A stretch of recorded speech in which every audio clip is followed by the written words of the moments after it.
தமிழகத்தில் தமிழக வெற்றிக் கழக ஆட்சி அமைந்தவுடன் 5 ஏக்கருக்கு கீழ் உள்ள விவசாயிகளுக்கு முழு பயிர்க்கடன் தள்ளுபடி செய்யப்படும் எனவும் 5 ஏக்கருக்கு மேல் உள்ள விவசாயிகள் பயிர்க்கடன் 50% தள்ளுபடி செய்யப்படும் என தேர்தல் வாக்குறுதி அளித்திருந்த நிலையில் தற்போது வெறும் 5,000 ரூபாய் மட்டும் தள்ளுபடி செய்யப்பட்ட விவசாயிகளை தமிழக அரசு ஏமாற்றிவிட்டது என தமிழக அரசை கண்டித்து பொள்ளாச்சி திருவள்ளுவர் திடலில் தமிழ்நாடு விவசாயிகள் பாதுகாப்பு சங்கம் சார்பாக கண்டன ஆர்ப்பாட்டம் நடைபெற்றது.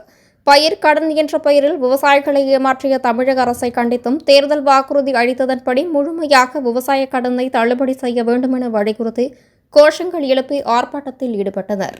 குப்புசாமி, கூட்டுறவனின் மாநில ஒருங்கிணைப்பாளர், தமிழக விவசாயிகள் பாதுகாப்பு சங்கம். கடந்த சட்டமன்ற தேர்தலிலே மிகப்பெரிய மாற்றத்தை எதிர்நோக்கி காத்திருந்த விவசாயிகளுக்கு தற்போது அமைந்துள்ள அரசு விவசாயிகளுடைய பயிர்க்கடனை அவருடைய தேர்தல் அறிக்கையிலும் அவருடைய தேர்தல் பரப்புரையிலுமே மிக தெளிவாக சிறு குறு விவசாயிகளுக்கு முழு கடனையும் தள்ளுபடி செய்வோம் என்றும் பெரிய விவசாயிகளுக்கு 50% தள்ளுபடி வேண்டும் என்று அவர் உறுதி எழுதியிருந்தார்.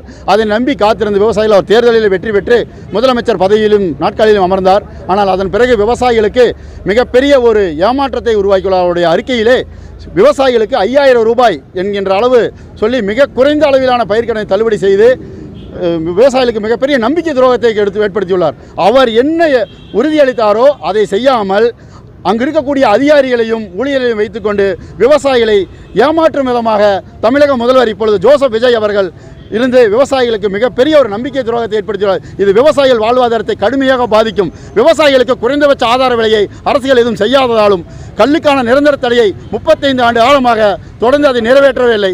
விவசாயிகளுக்கு ரேஷன் கடையிலே பாமாயில், வெளிநாட்டு பாமாயில், இந்தோனேசியா, மலேசியா பாமாயிலை தடை செய்துவிட்டு விவசாயிகள், தமிழ்நாட்டு விவசாயிகள் உற்பத்தி செய்யக்கூடிய தேங்காய் எண்ணெய், கடலை எண்ணெயை வழங்க வேண்டும் என்று பல ஆண்டுகளாக விவசாயிகளும் விவசாய சங்கங்களும் தொடர்ந்து கோரிய அதை ஏற்றுக்கொள்ளவில்லை.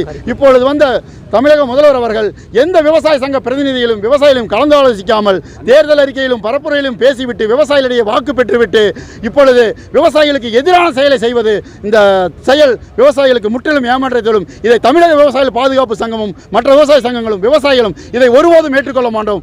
தமிழக முதல்வர் அவர் உடனடியாக பரிசீலனை செய்து விவசாயிகளுக்கு அவர் தேர்தல் அறிக்கையில் என்ன சொன்னாரோ அதை உடனடியாக நிறைவேற்ற வேண்டும். தவறும் பட்சத்தில் அனைத்து விவசாயிகளையும் ஒன்று திரட்டி மிகப்பெரிய அளவிலே சென்னையிலே வருகிற ஜூன் 30ஆம் தேதி என்று செவ்வாய்க்கிழமை அன்று காலை 10 மணிக்கு சென்னையிலே மிகப்பெரிய அளவிலே 10 லட்சம் விவசாயிகளை ஒன்று திரட்டி போராட்டம் நடைபெறும்.